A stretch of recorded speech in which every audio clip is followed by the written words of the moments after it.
Hello gainers, I'm Ralphie and welcome to my channel called Fitter Philosophy, in which I discuss practical experience-based philosophical stuff, because I'm a little bit older than many, younger than some, but I'm basically sharing experience of life with you, so hopefully you'll get something out of it.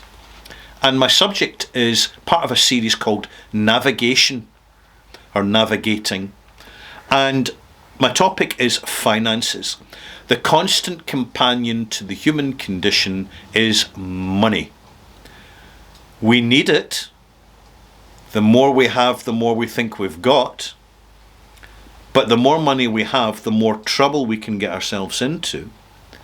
And yet not to have enough money can also cause its own trouble, because it generates stress and frequently a lack of good health. I'll focus on pocket money to start with. Something that as a kid, as a young child, back in the 1960s, I got 20 pence a week for pocket money.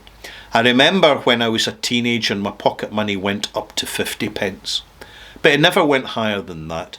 It let me buy each week a comic called the Beano and a packet of sweets, usually licorice all sorts, which got poured a quarter of a pound of licorice all sorts, which was approximately 17 individual sweeties, because I counted them. And it let me have a great afternoon of a bit of a sugar rush, enjoying the sweets and reading the comic. And then, busy day, I'd swap my comic with my brother, because he got the dandy. So we got to read two comics for the price of one. So it was a good little kind of agreement we had, although we never shared our sweeties. And we always made sure we bought different sweets, so as that there was no confusion about buying the same sweet and maybe someone sneaking a sweet from one bag into another and it not getting spotted. You know, when you're a kid, these things matter. So this was our introduction to finances. But we didn't give a thought to being in debt, mortgages. And interestingly, I remember the first letter that I ever got. I was 16 years old.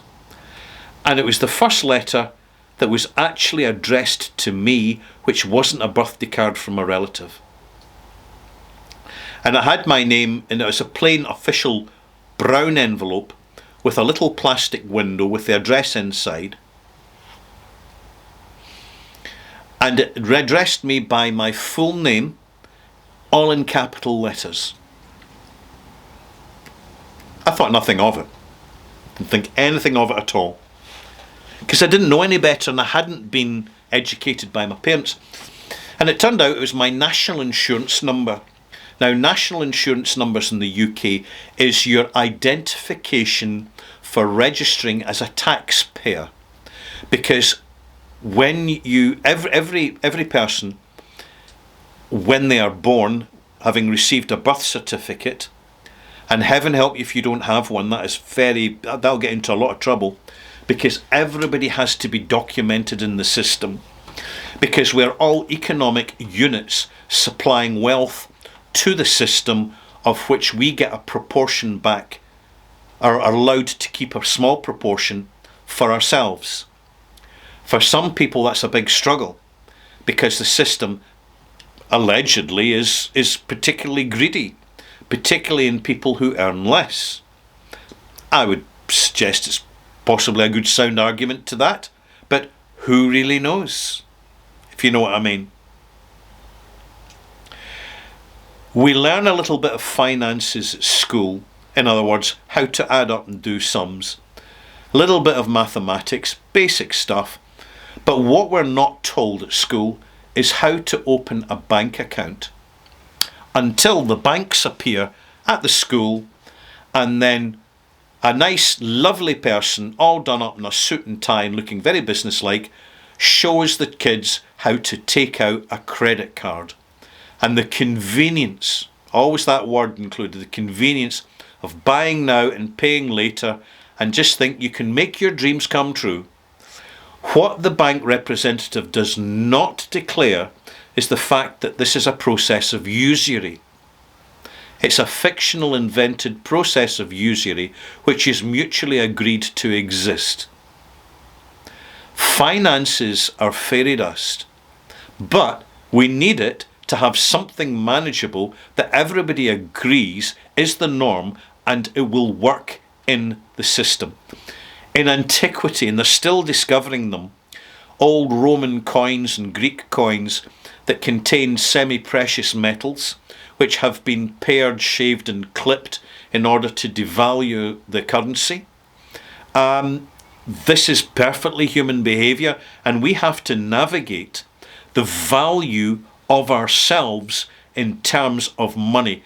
Now, we can aspire to earn more money by acquiring skills, getting a better paid job, or being the sort of person that's in the right place at the right time and knows the right people, in the know. So as you get the plummy jobs that don't involve too many hours but give you a lot of pay and not a lot of accountability. They tend to exist in government circles and charity circles, big time. But for the majority of us, we tend to get what's described as average or slightly below average or slightly above average earnings, on which we are proportionally taxed. The illusion that's created is that we pay tax on our earnings and that's it. But of course, we pay tax when we're buying stuff. We're paying tax when we're using services. In fact, every transaction in life in which money is involved involves some form of taxation and siphoning of the value of that wealth from the individual that's actually generating it through their effort into the pockets of government, where it may allegedly be willfully squandered. Who am I to comment? We have to kind of scrutinise this carefully, because what we don't want to do is earning a certain amount and being overly burdened with taxation because we're buying new stuff and lots of stuff, and we're looking at a house and it's an expensive house because it's a new build in a desirable address, and suddenly you're looking at hundreds of thousands of pounds or dollars or euros more than if you were buying somewhere more modest where you could store less stuff. Now, at this point, let me tell you, as an undertaker of over 20 years, coffins aren't made for containing a lot of stuff. They contain the human body, perhaps a few personal items of jewellery, perhaps a photograph, a picture, a stuffed toy, but you don't get to put a suitcase in a coffin. We leave this world with nothing. So what's the point in accumulating too much? None. When you actually look at the sacrifice of time, energy, and your stress levels to generate the money required for that luxury lifestyle, whether it be Swiss watches, high-end whiskies, or heaven help us, designer label fashion. The cost of money can be extortionate in relative terms of the return in value to us. If we are getting stressed and spending too much time earning money, rather than enjoying the quiet, less expensive things of life, like going for a walk, for example, or going for a weekend breakaway, where you could even go camping, do it really cheap, or you could stay at a bed and breakfast venue or an Airbnb. You don't have to stay at a 5-star hotel to have a really good weekend. You can spend your money on experiences, but avoid the cliched experiences. In other words, don't go to destinations around the world at the height of the tourist season, because it's just a congested scrum of tourists looking confused, disappointed, and very active pickpockets. It's being smart and savvy about it. I notice that older people, as they get older, as they realise they've got fewer days left, they start to, if they're smart, divest of stuff while they're still in the position to control it. So some silverware, some rare coins, some collectible vases that have some sort of auction value, they tend to be given away to the people that they choose to give them to. And finally, we should never lose the sight of the fact that we go through life earning money, saving money, we sacrifice our time, and often our health, in the pursuit of this. And yet, when we're finally done and dusted, do you think the people who are going to inherit from us really give a damn? No. The government doesn't, as they take inheritance taxes or capital gains taxes. The lawyers can have a field day over settling your estate, particularly if you haven't got a super simple, super tight will, which you really need. Beneficiaries, bless them, they feel it's their one opportunity to win the lottery, which they've been playing their entire life and never won. It's an inheritance. But even when they do get that money, the sudden money, do they choose to pay off their debts? No. They go out and buy a luxury new vehicle, probably a Range Rover if it's Britain, to keep up with the Joneses. Pathetic. A lot of people, by the way, are stupid with money. But you can also be stupid by hoarding money and being a miser and a misery guts. There are people that I'm aware of invested in the stock market, and their whole life was just seeing their pile grow and grow and grow, and they've died in relative penury, possibly from ill health due to not eating enough or heating their home enough in the winter time. And everything that they strived for is nothing to them anymore, but very meaningful for someone else that quite possibly never gave a damn about them. Or if they did, not so much. Don't forget, maltmates, pat pals, gainers at mother channels.